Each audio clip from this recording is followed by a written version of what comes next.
Okay, so here's the bottom of my 75-gallon tank. As you can see, they still have some food. I like to keep worms and worm castings back here. And they need some food, and you can kind of see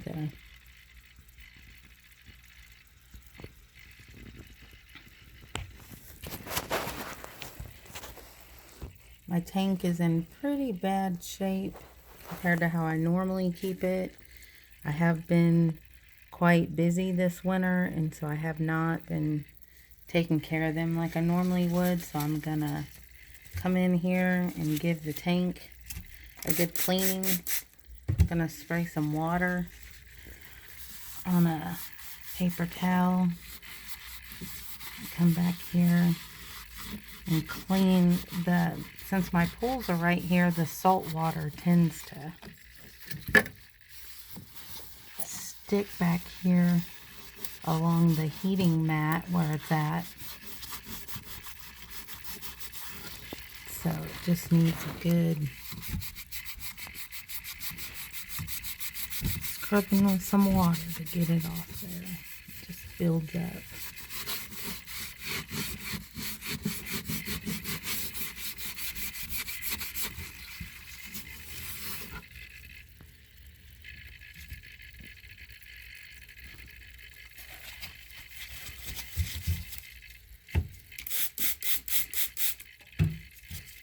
Clean one here and go after it again. Like I said, it's been a while since I cleaned it, so get it good. I do like to wear gloves when I come in here to clean. I know some people are allergic to shellfish, and if you are, you should wear gloves. But I just don't like touching the nastiness with my fingers. So we got that cleaned off, and so now the next thing that I do is kind of check my foods here. And so I'll give these bowls a good wiping down. I do clean my dishes in boiling hot water about every 6 months or so, just to keep them clean, but most of the time I'll just give them a good wiping out. And as you can see, they come fairly clean. So as long as you're using dry foods, if you're giving them wet foods like honey, different things like that, it would need to be rinsed out. But this food still looks pretty good, so it's not moldy or anything, so I'm going to go ahead and leave it.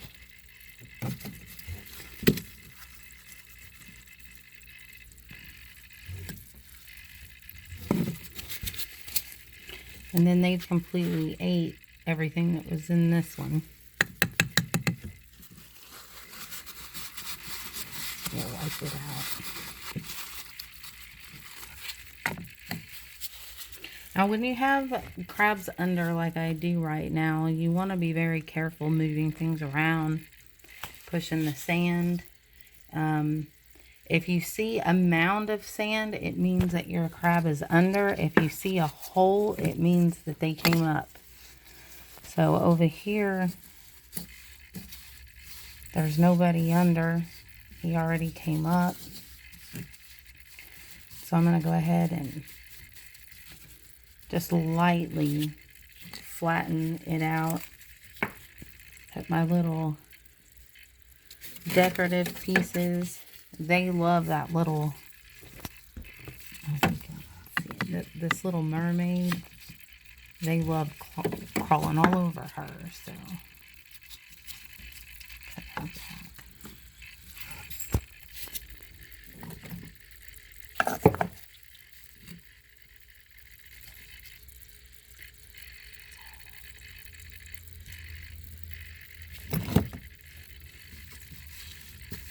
So again, I'm just going to level this out real lightly so I don't disrupt anybody who's under.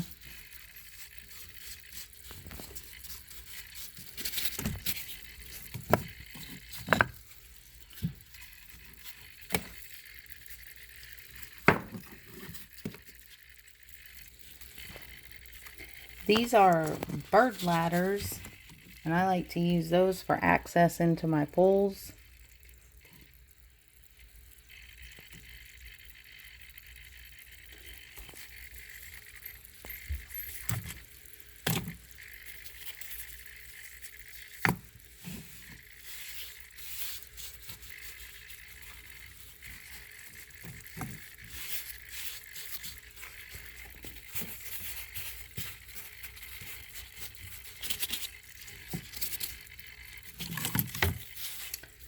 These bird ladders that I like to use, I just found some plastic craft mesh, and so I just like wove it into the bird ladder.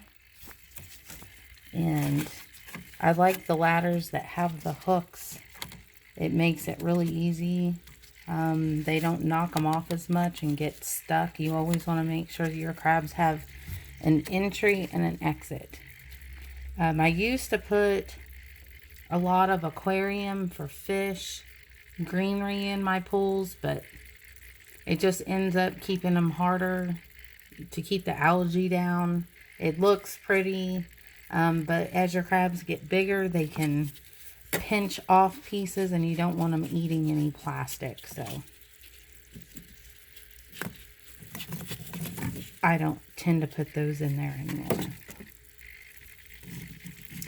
It's never a good idea to have your gauge down here for your temperature and your humidity to sit directly on your substrate. So I just use this little, I don't know what it is. It's just a little decorative aquarium piece. It keeps it up off of the sand, but I still get pretty good reading from it. And then back here, I have this core stuff. They have really ate it. I don't know if it's the roly-polies, but over the years, this pork bark has really come down in size. They like to get behind it and lay there. And then I like to put one coconut hut, and as you can see, let me move it in the light a little more. They use this as a bathroom, and so when I clean, I usually dump this out. I did go ahead and put in there some moss for them because it is their toilet. That's the one spot where they go, and you can see somebody has a tunnel dug underneath there, so we don't want to disrupt any of that.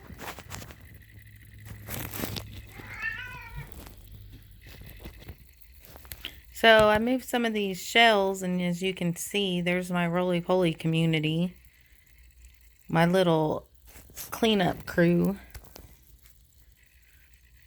I have quite a few of them because, like I said, I've had this tank going for 8 years now. In the summertime, if I get to where I have too many of them, I will release some of them because they're just native Oklahoma roly-polies that I captured from outside. So some of them are probably different species, but I don't buy any. I know some people get into buying different species of roly-polies. I just get the native ones to Oklahoma, put them in there. Anyway, I leave these bigger shells. My guys aren't quite big enough to need these yet, but they got some options. The roly-polies have been living inside of them, so here in this summer sometime I'll probably give them good boil in some fresh water. And then maybe we'll get some takers. Like I said, they're not quite big enough. I have a few that are a little bit bigger than the one that you seen earlier, but I don't think any of them are quite big enough to need these. These are pretty good size shells. I think they're about 2.5, maybe 3-inch openings. They're pretty good size.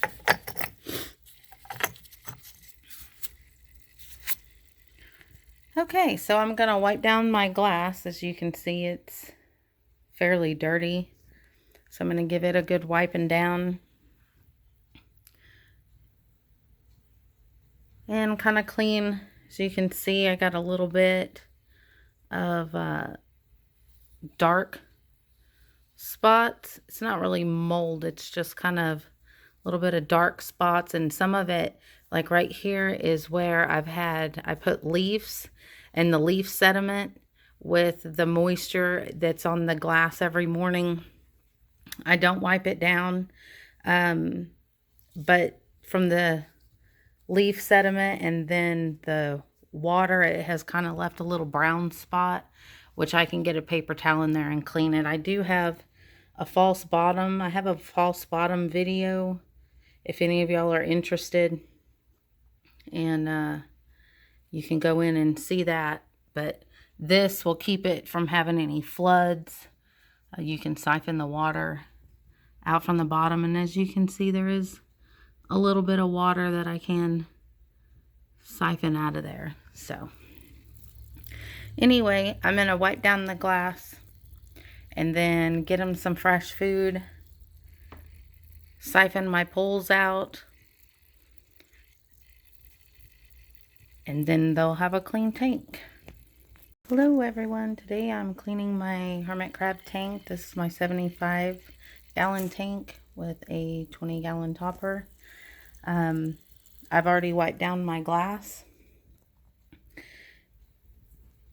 And I have 7 crabs in this tank, and all but 2 are down.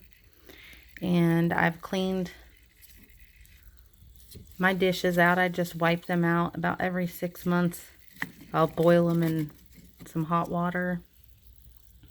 I like to leave some little coconut huts on the bottom. They like to use those for toilets.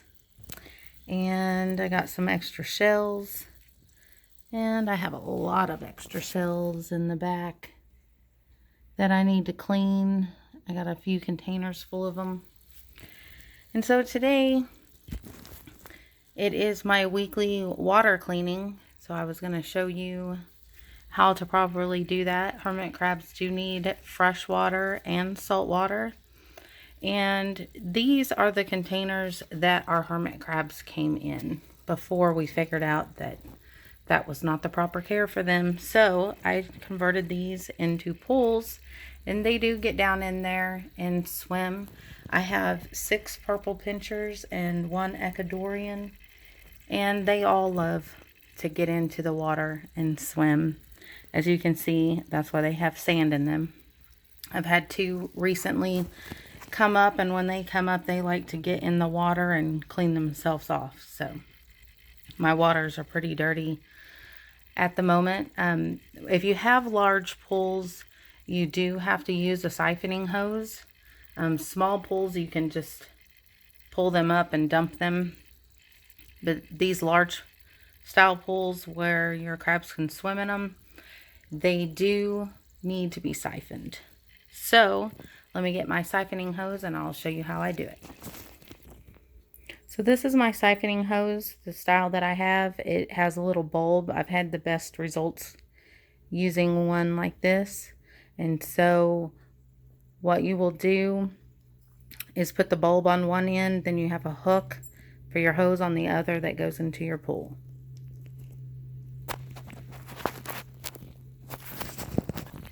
So I've hooked my siphoning hose. I like to start with my salt water first and then flush my hose out with my fresh water. So I have my thing down in there, And I have a hook, which is very convenient, especially when you're doing it by yourself.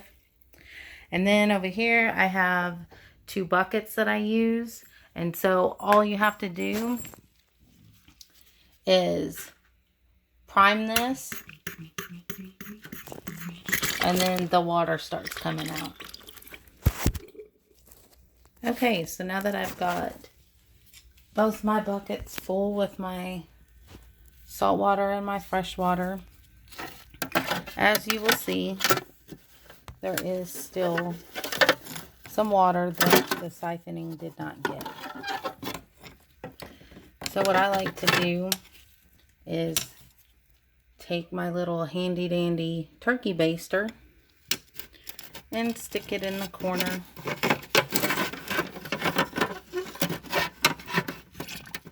And use it to suck up the rest of the water. You want to be careful. You never, even if you have a false bottom, you never want to spill any of your fresh water or your old water ever on your substrate. It's very important that you do not do that. You can get bacteria blooms. You can get a lot of other problems that can happen. My roly-polies fell over. Let me help the little guy. And so you want to be very careful that you do not ever spill any of your water on your substrate. Even if you do have a false bottom, like I said, you can get into some nasty bacteria. I've had this tank for about 8 years now. Never have had a bacterial bloom. It's very self-sufficient. Basically, do the water on Sunday, let it go all week. If I have all my crabs up, I do have to tend to feed them. Probably every 3 to 4 days, I'll put fresh food in here. Right now, I only have 2 crabs up, so as you can see, they're not eating all of the food that I put out. And so I just cut back a little bit, but you always want to make sure, even if all of your crabs are down at that time, you still are offering, you know, some mealworms with some worm castings, some eggshells, some leaves. Make sure they have something if they come up and you don't see them, that they still have plenty of food and nutrition that they'll need when they come up. And so what I'm going to do now is I'm just going to continue to suck up any of the water that is left. And I do like to do the salt water first, and then I'll move to the fresh water. And then when I'm done, I'll give it a good wiping with a paper towel. No chemicals, anything like that. Just give it a good wiping with a towel.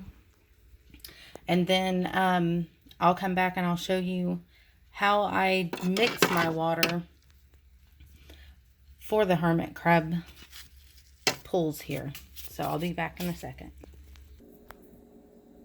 Okay, so to make the salt water, you're going to want to use instant ocean sea salt. And you're going to want to have prime, measuring cup. Now, these bags are really big, so what I do is I put it in a Ziploc bag, and it tends to keep the moisture out. You will have a little bit of clumping, but it's nothing really to be concerned about. I tend to work around the clumps, and then when I only have the clumps left, then I'll go ahead and smash them down. So what you want to do is you want to have water jugs. This one, I have peeled some of the label off, so I know this one's my salt, and this one is my fresh. And so what you'll want to do is you'll just want to fill these jugs up with just plain tap water, and then I'll show you how to put in the chemicals. For the chemical part, as you can see, I have popped just a little hole instead of peeling off the sealant of this. And so what you'll want to do, this is for the fresh water, is you will just want to go one good drop in there. Now for your salt water, I like to start with some warm water because it needs it to dissolve the salt. So we'll do the same as the fresh water.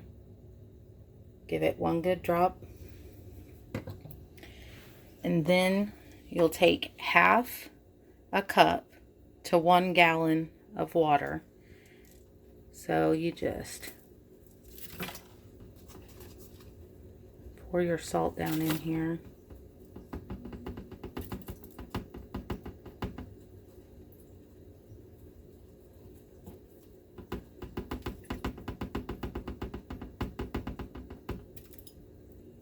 Sorry, I only have one hand here, but I usually use 2 hands and kind of cup around while I'm pouring it in to help get all of the salt down in there. Then you can use just the cool water and just finish filling your jug up. So you already have your prime, which takes the chlorine out of your water, and then you have your instant ocean, which is going to make your salt water. And so whenever you get them full, you'll just put the caps back on them. If you have small pools, or if you have pools that take 1 gallon each, it doesn't matter. The water's still good. It can sit there for a while. I mean, even if you had really small pools and it took you a month to use all of the water, the chemicals that you put in it, they're still going to be fine. Actually, tap water loses its chlorine value as it sits in a jug anyway, so it'll absolutely be fine. It won't hurt your crabs in any way, and there's no reason to buy crab water from the pet stores. You can use your own tap water and make it into gallon jugs. It's a whole lot cheaper, and like I said, I've had my hermit crabs for 8 years, and they love the water that I mix. So 1 drop of prime per jug, then a half a cup of the instant ocean per gallon is how I like to mix it. And so we'll go fill up my pools. Okay, so we're back at my tank. So I had a little bit of water left over in my jugs before I mixed these, so we're just gonna pour it in here. You do want to make sure that you have a bubbler that works. It does help your water to stay good for 1 week. If you have smaller pools, you're going to need to change them maybe midweek instead of doing it once a week. That's an advantage to having larger pools. So this is my salt water. You want to be very careful when you pour this that none of it gets outside of the pool. And so you just want to fill them up. And that's all you have to do. So thank you for watching, and I hope that you learned what you needed to make crab water. If you have any questions, leave them in the comments below. And if you've enjoyed this video, please subscribe.